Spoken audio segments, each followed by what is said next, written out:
Hello, dear friends. Long time no see. Patrick Peace here. Hope you're doing well. I wanted to make a video on the topic of what is a woman. The reason is because I posted a recent video clip of a political situation that kind of got a bit heated. And so I think it's important to address that question both from a superficial level and from a deeper level. And that's what I'd like to do in this short video. The superficial is the initial implications, and then the deeper spiritual implications of that question. And so what I did was, there was a situation in Canadian political arena, but I've seen it in other political events, whether it's a public school board meeting or a councilors meeting or a meeting with the mayor, on different levels of government. This question has come up where a person asked the question, what is a woman? The video that I posted recently, a person asked that question, and the other people in the group of politicians, one person was highly upset and said, how, basically, I'm paraphrasing, but he basically said, how dare you, it's Pride Month. That question is leading towards hate speech, is leading towards a hateful question, and so on and so forth. And so it's important to ask, why would that question be so offensive? And the reason is because of the definition behind it. So the superficial reason is the answer to the question, what is a woman, is a person with two X chromosomes. We know that through biology and what have you. And from a factual basis or a scientific basis, a person with two X chromosomes is female, and a person with an X and Y chromosome is a male. And even that already, you would have people disagree and say, oh, no, that's not the case. Maybe sometimes the chromosomes are mixed up, or this exception or that exception. But for all intents and purposes, if we're allowed to be at least, 99.9% generalized and say, this is what a woman is and this is what a man is, that would be a factually correct biological statement without any political overtones to it at all. And the reason why that answer can't be given, a politician can't just answer and say, well, a woman is a person with XX chromosome. That's a woman. And again, if they were asked a man, what's a man? A man would be a person with XY chromosome. It's not something that they use the phrase assigned at birth. It's not like you walk up to a tree and I say, I declare you to be a maple tree. No, before the baby is born in development, it already has one category or the other prior to being born. And so when a baby is born, it's born as with an XX chromosome or XY chromosome. That's very straightforward. But the reason why, and this is the point that's important to understand, if a person defines a woman as a person with XX chromosome, then the implication is that if a individual wants to be in the same category as women, for that could be a lot of different things. It could be participating in a particular function. It could be participating in sports. It could be attending certain public services, having access to certain public services. You can guess what those are.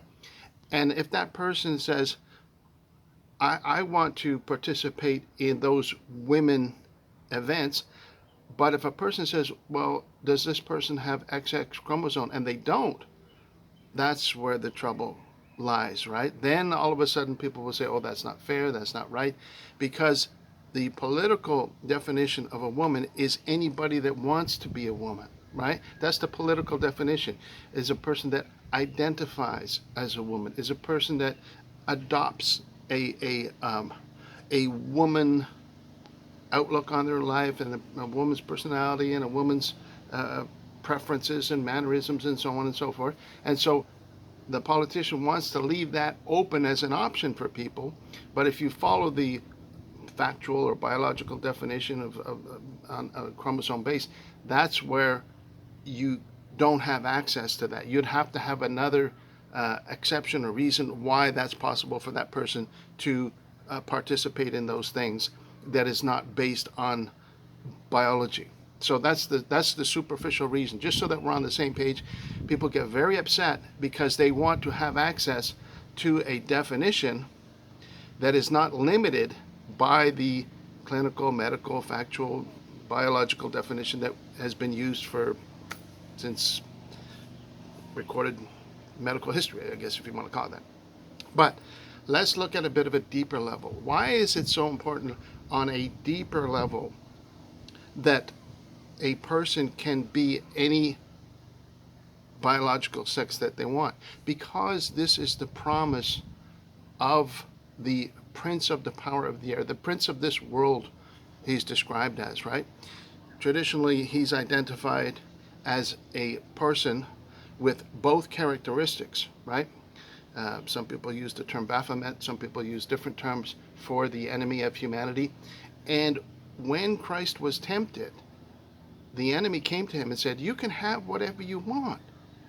You don't have to have what the God of Israel that instructed Moses and said, it's better just to have relations between men and women, and it's better to have those relations within marriage. Essentially, that's what the instructions that Moses received, right?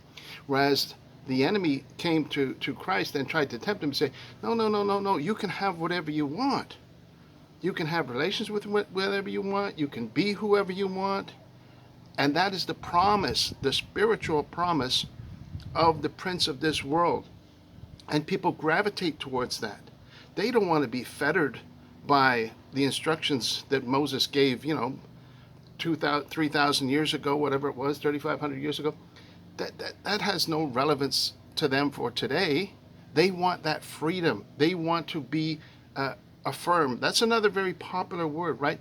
They want to be affirmed in their choice, in their decision. They don't want to receive instruction from whether it's a 3,500-year-old instruction or whether it's even from science or biology. That has nothing to do with their affirmation and their choice. And this is very important to be aware of as well, so that we can see both the political, superficial, the day-to-day activities that are available to men and women and so on and so forth, and what is instructed and is being instructed now to the next generation. Elementary school children are told, you might have received the wrong instructions when you were born. The doctor might have assigned the wrong gender to you, and so you might have some in-between gender that's hasn't even been defined yet. It's part of the whole spectrum, and so this is what's being taught today, that there is no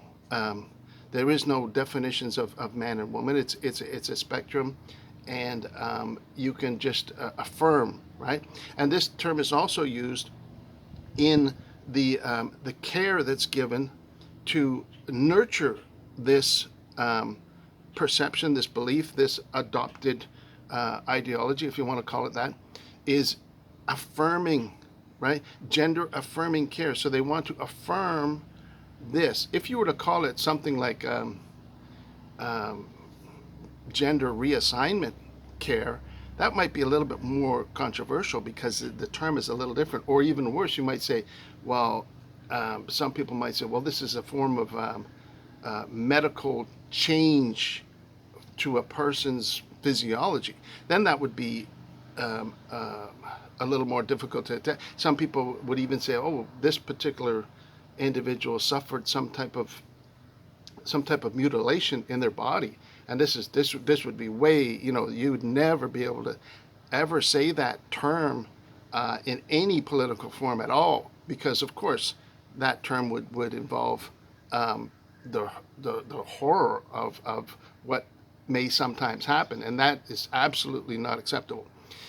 And so that term is what's used to pass legislation. For example, in Canada, gender affirming care, the both parties, the Liberals and the Conservatives, wanted to endorse that, because who wouldn't want to be affirming it? It means like supporting and caring and nurturing somebody. The word itself carries within itself a positive connotation.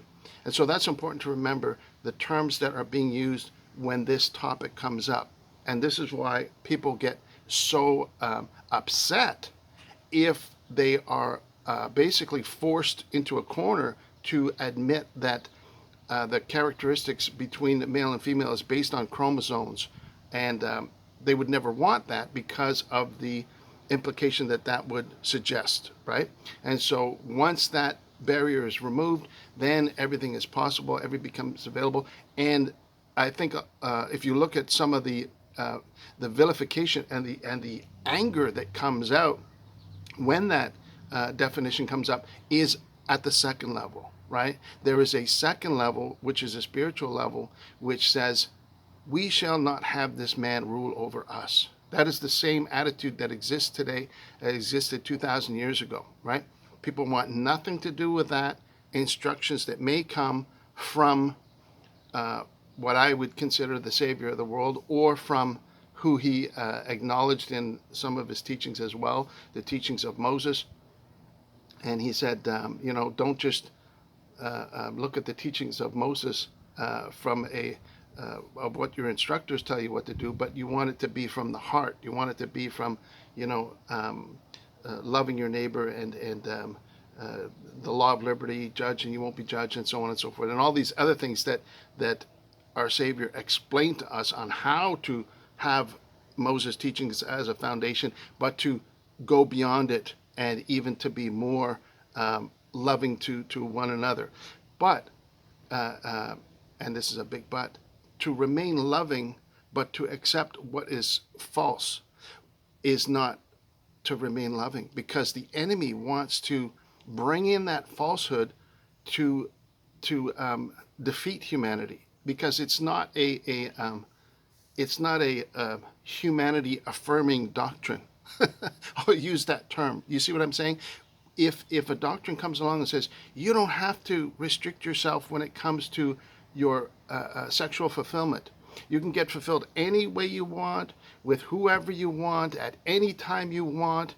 And there's a term that's often brought up is they say love is love, right? That they use that term. And the implication of that term is that it doesn't matter what you define to be love.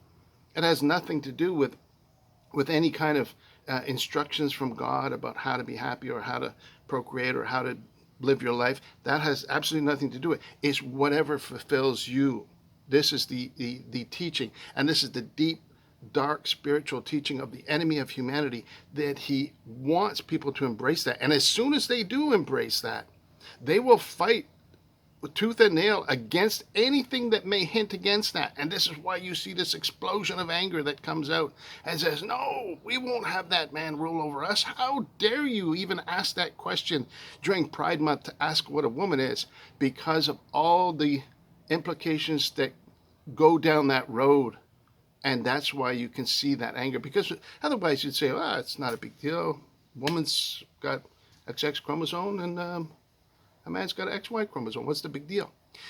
It probably shouldn't bother them at all. But once you understand the implication of such an answer, then on both levels you can say, okay, on this level, and then on the social activities level, and then on the deeper spiritual level, then you understand and say, that's why it's so upsetting to people that have adopted the ideology from Lucifer and use that as their worldview.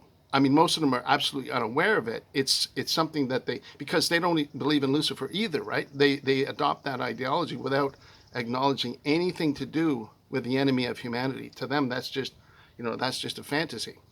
But it is what it is, and I think it's important to be aware of, because the next generation that is being indoctrinated in our public schools today are being indoctrinated into the ideology that is antagonistic towards the welfare of humanity, as I've explained in this video. And it's something that we should try and protect our children against, so that the next generation is able to have healthy, productive relations that propagate the species, and so on and so forth, and all the implications of having healthy relations that are within the guidelines that were taught by Moses for the children of Israel, and were even clarified further if you look in the Bible, there's obviously relations of people that were same-sex relations. Daniel had the tender love of his jailer, but nowhere in the Bible does it ever indicate that those relations were other than platonic. Whether it's David and Jonathan or Ruth and Naomi or whoever, whatever characters you want to bring up, and say, oh, look here, see, they also had these love is love relations in the Bible. No, no, no. Those, I mean, it's obvious that those were platonic relations, and it never ever endorses any type of physical fulfillment that is not within the overall general guidelines that were given by Moses and affirmed by our Savior Jesus the Christ. There's that word again, affirmed. So I'm hoping that you're affirmed in your own beliefs, that you are able to live a healthy, happy life. And I pray for those that don't follow that doctrine are also able to live a healthy, happy life. There are many individuals. I think of Gore Vidal, who had platonic relation, and his lifestyle choices and so on and so forth. And they have healthy, happy relations, just like any other individual as well. I wish the best for them as well. And so it doesn't always have to be around this whole so hypersensitive a topic that it can't be discussed openly and factually and sensibly.